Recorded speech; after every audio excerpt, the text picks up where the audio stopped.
Dear friends, ഇന്ന് നമ്മൾ പറയുന്നത് മെയ് അഴകാൻ എന്ന് പറഞ്ഞ ഒരു തമിഴ് സിനിമയുടെ റിവ്യൂ ആണ്.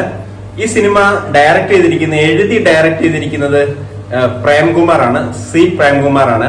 അതുപോലെ ഇത് പ്രൊഡ്യൂസ് ചെയ്തിരിക്കുന്നത് സൂര്യ, അതുപോലെ ജ്യോതിക തുടങ്ങിയവരാണ്. ഇതിനകത്ത് അഭിനയിച്ചിരിക്കുന്നത് കാർത്തി, അതുപോലെ അരവിന്ദ് സ്വാമി തുടങ്ങിയവരാണ്. ഈ സിനിമ ഒരു നോവൽ പോലെയാണ്, അതായത് തുടക്കം മുതൽ അവസാനം വരെ നമ്മളൊരു നോവൽ വായിക്കുന്ന പ്രതീതിയാണ് ഈ സിനിമ കണ്ടപ്പോൾ എനിക്ക് തോന്നിയത്.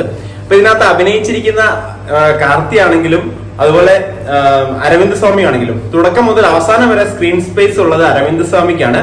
അതുപോലെ കാർത്തി ആണെങ്കിലും ഇവർ രണ്ട് തമ്മിലുള്ള കോമ്പിനേഷൻ ആണെങ്കിലും അടിപൊളിയായിട്ട് വന്നിട്ടുണ്ട്. അപ്പോ ഇതിന്റെ പോസിറ്റീവ് വശങ്ങളെ കുറിച്ച് ഞാൻ ആദ്യം പറയാം. ഞാൻ പറഞ്ഞിരുന്ന ഒരു നോവൽ വായിക്കുന്ന പ്രതീതിയാണ് നമുക്ക് ഈ സിനിമ കാണുമ്പോൾ ഉണ്ടാകുന്നത്. ഒരു ഫീൽ ഗുഡ് മൂവിയാണ്. അതേപോലെ തന്നെ ഇതിനകത്തുള്ള പ്രകടനം അരവിന്ദ് സ്വാമിയുടെ ആണെങ്കിലും കാർത്തിയുടെ ആണെങ്കിലും പ്രകടനം സൂപ്പർ ആയിട്ടുണ്ട്. എസ്പെഷ്യലി കാർത്തിയുടെ ആ രംഗങ്ങളൊക്കെ, ആ ഒരു കാസ്റ്റിംഗ് കറക്റ്റ് ആയിട്ട് വന്നിട്ടുണ്ട്. കാർത്തി അതുപോലെ അരവിന്ദ് സ്വാമി ആണെങ്കിൽ ലാസ്റ്റ് ആ ഒരു ഇമോഷൻ സീനിലൊക്കെ വരുമ്പോൾ അടിപൊളിയായിട്ട് സൂപ്പർ ആയിട്ട് ചെയ്തിട്ടുണ്ട്. ഇതിനപ്പുറത്തേക്ക് ഒരു കാസ്റ്റിംഗ് ഈ രണ്ട് വ്യക്തികൾക്ക് വേറൊരാളെ നമുക്ക് ഇതിനകത്ത് ഊഹിക്കാൻ പറ്റാത്ത രീതിയിലാണ് ഇതിനകത്ത് ചെയ്തു വെച്ചിരിക്കുന്നത്. അതാണ് ഇതിനകത്ത് മെയിൻ ആയിട്ടുള്ളത്. പിന്നെ ഇതിനകത്തൊരു വലിയ കഥയും കാര്യങ്ങളൊന്നും പ്രതീക്ഷിക്കേണ്ട ആവശ്യമില്ല. ഇതിന് തുടങ്ങുന്നത് തന്നെ ഒരു 1996 കാലഘട്ടത്തിലുള്ള ഒരു തഞ്ചാവൂർ വെച്ചിട്ടാണ്. തഞ്ചാവൂരിലുള്ള ഒരു സ്ഥലത്ത് ഒരു കുടുംബം ചെന്നൈയിലേക്ക് അന്നത്തെ മദ്രാസിലേക്ക് ഷിഫ്റ്റ് ചെയ്യുന്നു. അപ്പൊ നമ്മുടെ അരവിന്ദ് സ്വാമിയുടെ കുടുംബമാണ് മദ്രാസിലേക്ക് ഷിഫ്റ്റ് ചെയ്യുന്നു. അതിനുശേഷം തുടങ്ങി ഉള്ള ഒരു കഥകളും കാര്യങ്ങളൊക്കെയാണ് ഇതിനകത്ത് പറയുന്നത്. ഇതിന്റെ നെഗറ്റീവ് വശങ്ങളിലേക്ക് വന്നു കഴിഞ്ഞാൽ ഈ ഒരു പടം എല്ലാവർക്കും ഇഷ്ടപ്പെടണം എന്നില്ല. കാരണം ഇതിനകത്ത് ഒന്ന് രണ്ട് പാട്ടുകളുണ്ട്, നല്ലത് തന്നെയാണ്.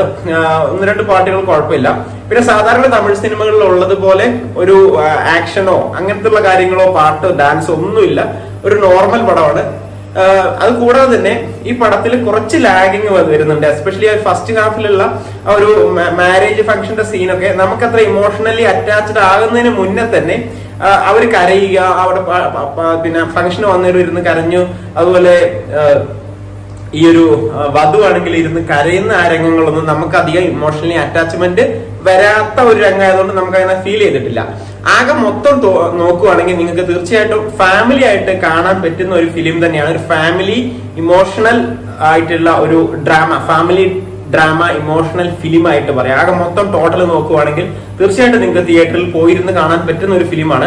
വേറൊരു കാര്യം കൂടെ ഉണ്ടായിരുന്നു, ഒരു 3 മണിക്കൂർ ഈ സിനിമയുണ്ട്. ഇതൊരു 2.5 മണിക്കൂറായിട്ടൊന്ന് കുറച്ചിരുന്നെങ്കിൽ കുറച്ചും കൂടെ നല്ലതായിരിക്കും എന്ന് എനിക്ക് തോന്നി. പക്ഷെ നമ്മളൊരു നോവൽ വായിക്കുന്ന പ്രതീതി, ആ ഒരു പ്രതീതി നമുക്ക് കിട്ടും ഈ സിനിമ കാണുകയാണെങ്കിൽ. ലാസ്റ്റ് ഒക്കെ ആയപ്പോൾ തന്നെ നമ്മൾ കൂടെ ഇരുന്ന് കണ്ടവരൊന്നും തിയേറ്ററിൽ നിന്ന് എഴുന്നേക്കുന്നില്ല. അത്രയ്ക്കും ഒരു രംഗം കുറച്ചും കൂടെ ഉണ്ടായിരുന്നെങ്കിൽ എന്നൊക്കെ തോന്നി പോകുന്ന ഒരു സിനിമയായിട്ട് ലാസ്റ്റ് ഒക്കെ വന്നൊക്കെ തോന്നി. ഇത് നമുക്കൊരു നമ്മുടെ അരവിന്ദ് സ്വാമിയുടെ ഒരു ഡ്രീം ആയിട്ടൊക്കെ നമുക്ക് കരുതാം. അദ്ദേഹത്തിന്റെ ഒരു സ്വപ്നം പോലെയൊക്കെ ലാസ്റ്റ് നമുക്ക് ഈ സിനിമ കാണുമ്പോൾ നമുക്ക് അങ്ങനെ തോന്നുന്നുണ്ട് ഈ ഒരു ലാസ്റ്റ് ഒക്കെ ആയപ്പോഴേക്കും. അപ്പൊ തീർച്ചയായിട്ടും നിങ്ങൾക്ക് കുടുംബസമേതം പോയിരുന്ന് കാണാൻ പറ്റുന്ന ഒരു അടിപൊളി ഒരു ഫാമിലി ഇമോഷണൽ ഡ്രാമ ഫിലിമാണ്. സോ നമുക്ക് അടുത്ത സിനിമയുടെ റിവ്യൂ ആയിട്ട് കാണാം. Thank you, all the best.